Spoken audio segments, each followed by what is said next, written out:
वो क्या चीज़ है जिसका होना अच्छा है मगर इसको महसूस करना अच्छा नहीं लगता।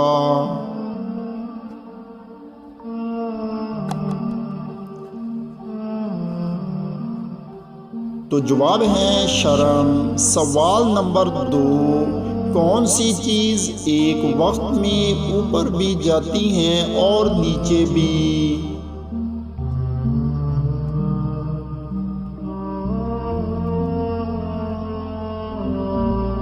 तो जवाब है सीढ़ियाँ। सवाल नंबर 3, एल्फी अपनी बोतल में क्यों नहीं चिपकती?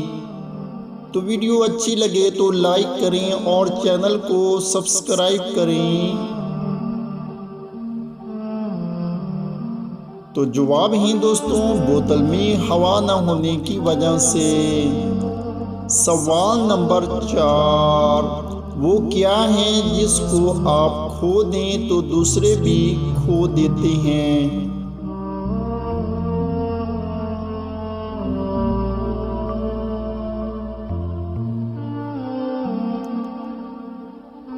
तो जवाब है अपने गुस्से पर कंट्रोल।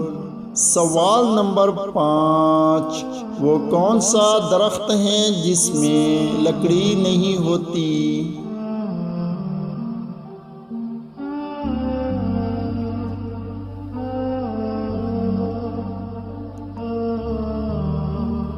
तो जवाब है केले का दरख्त। सवाल नंबर 6, वो कौन सी चीज़ है जो सूखी हो तो 2 किलो, गीली हो तो 1 किलो और अगर जल जाए तो 3 किलो हो जाती हैं?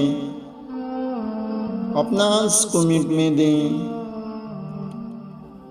तो जवाब है दोस्तों सल्फर। तो दोस्तों आपने कितने सवालात के जवाबात सही सोचे हैं नीचे कमेंट्स में ज़रूर बताएं। चैनल को सब्सक्राइब करें। शुक्रिया।